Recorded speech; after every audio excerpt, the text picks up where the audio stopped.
Hi guys, welcome back to my channel, Trending with Tria, and I'm gonna have a quick, real short Bible study, but I think it's good.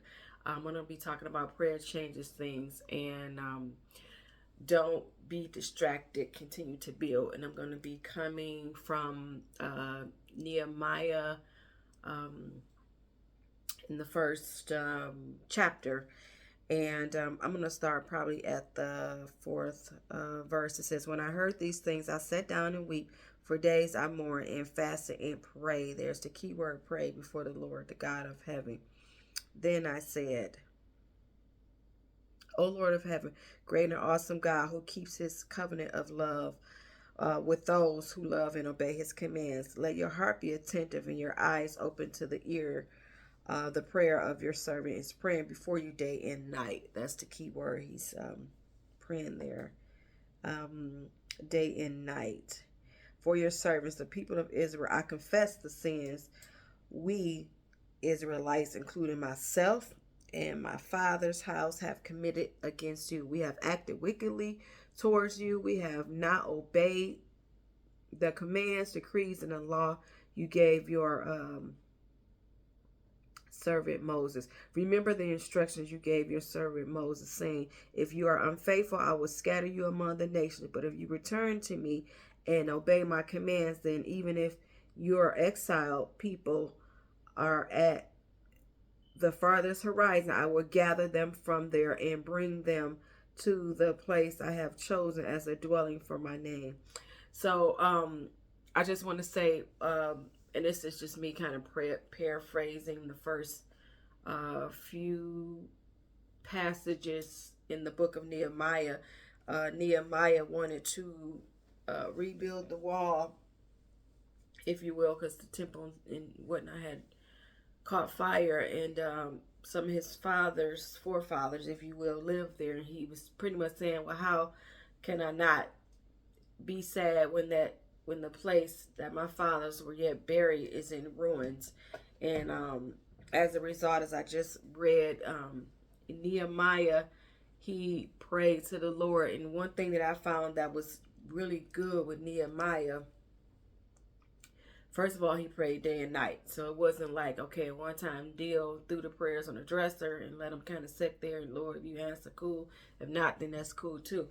Nehemiah, as we just read, prayed day and night. And then also Nehemiah confessed the sins of Israel, and he didn't just throw them under the bus, if you will, but he also said, I love this part because he took so much uh, accountability. He said, "I confess the sins we talking about himself, obviously, Israelites, including myself." He said, "Including myself and my father's house." So he was just not repenting for the Israelites as a whole, but he was repenting for himself and his father's house. Those family members, or those, um, the seniors, if you will, he repented on their behalf. And I like the fact that, you know, Nehemiah took responsibility. He took accountability for that. But anyways, in his quest of trying to rebuild the wall, he, of course, he had those that tried to bring opposition against him. Three of them, one named Ballot, Tobiah, and Jashim. And if I'm mispronouncing that third one wrong, charge it to my head and not my heart. But yeah, those guys were trying to come up against me at Nehemiah. They were ridiculing Nehemiah, pretty much talking about, if you touch your hand on it, the walls will fall. If you lay a fox against it, it'll crumble. Um, Basically, in other words, what he's trying to build, it won't last, or even won't get done, or won't be a good quality of work. And so, some Ballot and Tobiah hired somebody to try to, I guess, plot against Nehemiah by saying, "Hey, come down and talk, and let's reason together, if you will." And I like what Maya said. That brother was good too. He knew what type of time that they was on, because he was like, "Nah, I ain't really kind of feeling this, um, if you will." So Nehemiah, verbatim. I'm going to read this. This is exactly what Nehemiah's response was. He said, and this is, I'm going into the 6th chapter, verses 3. He said, well, let me just go up to verse 1 so you can kind of sort of get exactly what I was talking about. It says, when the word came to Sanballat and Tobiah and Geshem, the Arab, and the rest of the enemies, that I had rebuilt the wall, not a gap was left in it. So in other words, he did what he was supposed to do. He built this wall up the way it was supposed to go up. Though up to that time I had not set the doors and the gates. Sanballat and Geshem sent me this message: come, let us meet together in one of our villages on the plain of oh no, but they were scheming to harm me. Now this is Nehemiah, just as I just got through telling you guys. Nehemiah knew what type of time it was on. He was like, no, boys, because I know what y'all trying to do. He said, but they were scheming to harm me. So I sent messengers to them with this reply: I am carrying on a great project and cannot come down. Why should the work stop while I leave it and go down for you? 4 times they sent me the same message, and each time I gave them the same answer. So let's just kind of park right here for a minute. And I just love that answer for Nehemiah, because he was saying, in other words, which was the title of my topic, is prayer changes things, but don't get distracted, continue to build. So in spite of what the enemy is trying to throw at you, in spite of what everybody else may be telling you, hey, you shouldn't be doing this, hey, you shouldn't be doing that, continue to build. If they say, hey, you're not smart enough, you're not wise enough, you don't have enough resources to start that business. If God gave you that business, then start that business. If God told you to write that book, then write that book. If God told you to go back to school, then go back to school. Somebody may be saying, well, you too old, too much time has passed, you might not be able to keep up. And sometimes people mean well, unlike here, they didn't mean well. But sometimes people mean well, but they allow their fears to hinder you. They project, meaning because they too afraid to go back to school. They try to talk you out of going back to school because they too busy to start a business. They try to talk you out of starting one because they too busy to either busy or don't have the wherewithal to, let's just say, lose weight and get in the gym and work out and get on a meal plan. Then they try to discourage you from doing the same thing, is where I'm getting at. So my thing is, whatever God calls you to do, just do it. Don't allow distractions to get to you by allowing you to stop whatever it is that God is calling you to build. And I'm going to say another thing here, because we all have some Sanballats and Tobiahs and Geshems in our lives where they try to convince us this wasn't God's will, or we too old, we too young, what have you. We just not basically, in other words, qualified, and try to set up schemes and plots against us. But the Bible tells us no weapon formed against us shall prosper. It says it never told us it wouldn't form. It just said it wouldn't prosper. And so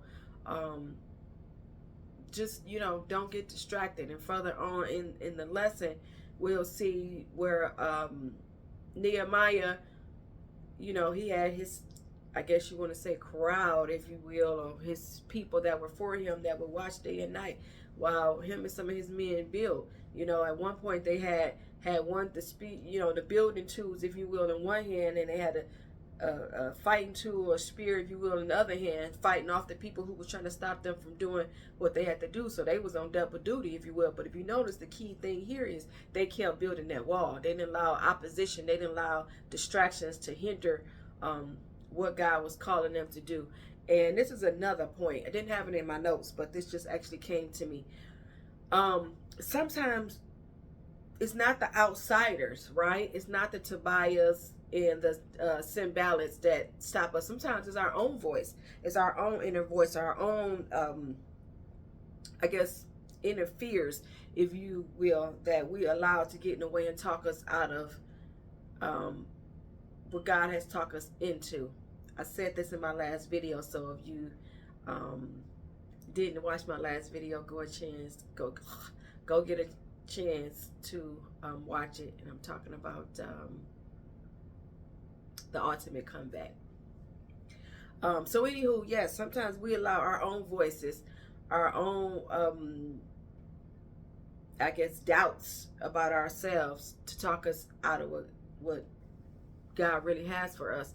And I'm speaking from experience because prior to me starting this YouTube channel, I didn't want to do it necessarily. It wasn't on my mind. It's not to say that I didn't want to do it, just wasn't on my mind. So when God gave me this idea to start this YouTube channel, I was like, who, me, what? And it took me a long time. So don't be like me. It took me a while before I actually started. I think sometimes, I was kind of buying into that. Well, can I really do it? And how I'm going to look and how I'm going to sound and what can I talk about? And will people actually listen to me?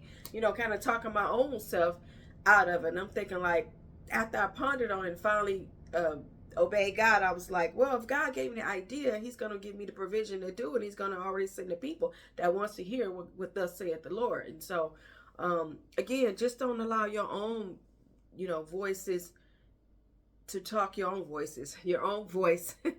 If there's more than one voice, then yeah, that's a whole nother video, a whole nother level of prayer we got to be doing. But don't allow your own voice to talk you out of. Be like Nehemiah and press through and build that thing, whatever that thing is for you.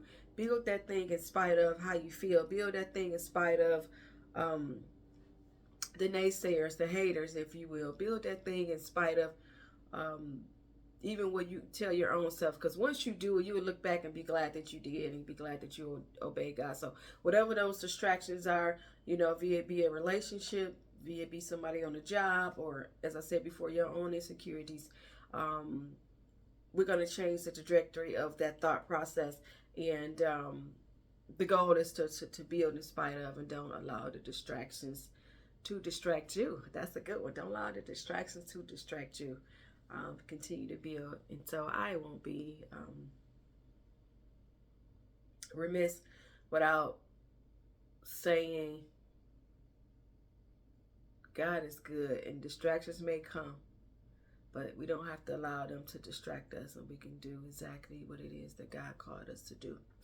So until next time, all my trending with Tria tribers out there, if this short, quick video blessed you in any kind of way, hit like, comment, subscribe, hit that little notification bell so you can get notified when the next video comes out.